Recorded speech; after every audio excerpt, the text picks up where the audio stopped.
عبداللہ ابن جدعان کے گھر کے قریب سے میرے حضور گزر رہے تھے کہ ابو جہل نے دیکھ لیا اور ہاتھ میں نوکیلا پتھر پکڑا اور حضور پہ حملہ آور ہو گیا۔ آقا کریم علیہ السلام نے کوشش کی کہ الجھاؤ پیدا نہ ہو، لیکن یہ اس بات پہ تلا ہوا تھا کہ حضور کو اذیت دے۔ اس نوکیلے پتھر سے حملہ آور ہو کے حضور کو گہرے زخم دیتا ہے، حتیٰ کہ حضور کے مبارک بدن سے خون بہنے لگ جاتا ہے۔ وہاں سے حضور سین حرم میں پہنچتے ہیں اور اللہ کے حضور سر بسجود ہو جاتے ہیں۔ حضور کے چچا حمزہ بن عبد المطلب ابھی اسلام نہیں لائے تھے، وہ شکار کھیل کے واپس آ رہے ہیں، اور جب وہ شکار کھیل کے آتے تھے تو بڑا اترا کے چلتے تھے۔ انہوں نے سنا کہ دو لونڈیاں آپس میں بات کر رہی ہیں۔ اس کو پتہ ہوتا نا کہ اس کے بھتیجے کے ساتھ کیا سلوک ہوا ہے تو یہ کبھی بھی ایسی چال نہ چلتا، اس کی ٹوری کوئی اور ہوتی۔ تو رک گئے، قدم خود بخود ٹھہر گئے، رک کے پوچھا کیا ماجرا ہوا؟ کہا تمہارے بھتیجے کو ابو جہل نے مارا ہے اور اس کے نازک بدن سے خون بہتا رہا۔ وہ خاموش تھا لیکن اس نے جان بوجھ کے زیادتی کی اس پر۔ بس غصے میں بپھر گئے۔ سین حرم کے آس پاس قریش اپنی مسجدیں جمائے بیٹھے ہوتے تھے ٹولیوں کی شکل میں۔ آج امیر حمزہ آئے اور ابو جہل کو تلاش کر کے اپنی کمان کو زور سے اس کے سر پہ مارا اور اس کا سر پھٹ گیا، اور ساتھ بولے تم نے ہمارے بھتیجے کو لاوارث سمجھا ہے؟ اب اس کے حواری کھڑے ہو گئے، لیکن ابو جہل بڑا کائن شخص تھا، اس نے سمجھا کہ یہ تو اب تنہا ہیں، لیکن لڑائی کی آگ روشن ہوگی تو بنو ہاشم بھی نکل آئیں گے تو یہ لڑائی لمبی ہو جائے گی، تو اس کا سبب میں ہوں، قصور میرا ہے۔ اس نے کہا بس مجھ سے غلطی ہو گئی، اس طرح اس نے بات کو ٹال دیا۔ اب حضور کے چچا حضور کو ڈھونڈ رہے ہیں۔ سین حرم میں حضور علیہ السلام اللہ کے حضور سر بسجود ہیں۔ یہ پاس جا کے کھڑے ہو گئے اور کہا یا ابن اخی، اے میرے بھائی کے بیٹے، اے میرے بھتیجے۔ لیکن حضور سر نہیں اٹھایا۔ اللہ کے حضور اپنے دکھڑے بیان کر رہے ہیں۔ اسی کسے دے کچھ نہیں لگ دے تے نہ کوئی ساڈا دردی۔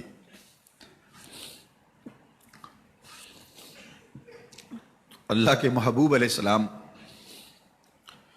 اللہ کے حضور سر بسجود ہے۔ انہوں نے پھر کہا یا ابن اخی، اے میرے بھائی کے بیٹے، اور انہیں بے چینی ہے کہ بتاؤں کہ حوصلہ رکھو میں تمہارا بدلہ لے لیا، لیکن حضور سر نہیں اٹھا رہے۔ تیسری مرتبہ پھر آواز دی تو حضور نے سر اٹھایا، آنکھیں آنسوں سے بھری ہوئی تھی،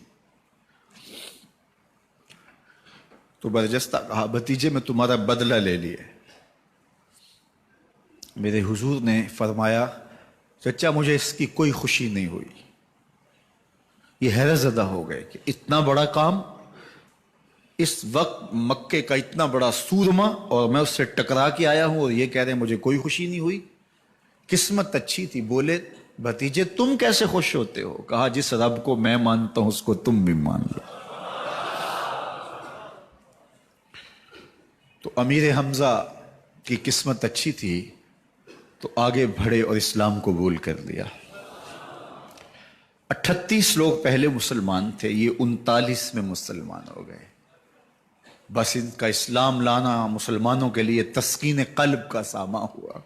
حضور کی آنکھوں میں امٹتے ہوئے آنسو، آگے بڑھے، کعبے کو غلاف کو پکڑا، کہا اللہم اعز الاسلام باحب الرجلین الیک بعمر ابن الخطاب او بعمر ابن حشام۔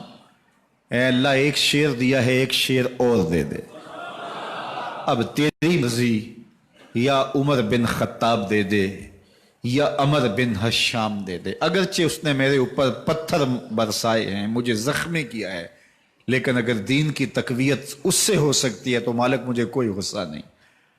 چاہے عمر بن حشام، یہ ابو جہل کا نام ہے، مجھے چاہے ابو عمر بن حشام دے دے یا عمر بن خطاب دے دے، ایک شیر دے دیا، ایک شیر اور عطا کر دے۔ حضور کعبہ کے غلاف سے لپٹ کے اللہ کے حضور دعائیں مانگ رہے ہیں۔ 39 لوگ اسلام لا چکے ہیں، 40ویں کا انتظار ہے۔ اللہ کے محبوب علیہ السلام کی دعائیں ہیں، حضور کی التجائیں ہیں۔ ادھر یہ خبر پورے مکے میں پھیل جاتی ہے کہ حمزہ بھی ایمان لے آئے۔ کفار پر سراسیمگی سی کیفیت پیدا ہو جاتی ہے کہ ہم تو سمجھتے تھے کہ یہ 2-4 لوگ ہیں، 10 15 20 لوگ جمع ہو جائیں گے، اور اس طرح کے لوگ بھی اگر ان کے ساتھ شامل ہو گئے تو ان کا راستہ نہیں روکا جا سکے گا۔ وہ سر جوڑ کے سوچنے لگے، ابو جہل کو کوسنے دینے لگے، اس نے کیوں یہ ظلم کیا کہ اس کا نتیجہ یہ پھر ہمیں بھگتنا پڑ رہا ہے۔ اس کے لیے کوئی تدبیر کرنی چاہیے، اس کے لیے کوئی حکمت سوچنی چاہیے۔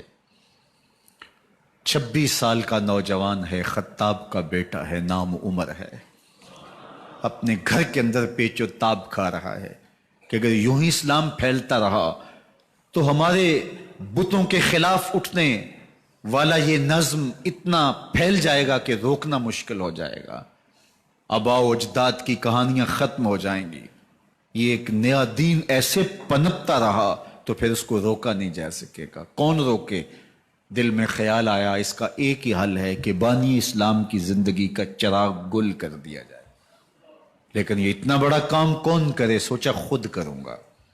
اٹھتی جوانی اور یہ پہلوانی کا زمانہ تھا عمر بن خطاب کا، اعضاء میں توانائی، طبیعت میں جوش، تلوار حمائل کی۔ دوپہر کے وقت خیال آیا تو کڑکتی دوپہر میں چل پڑے۔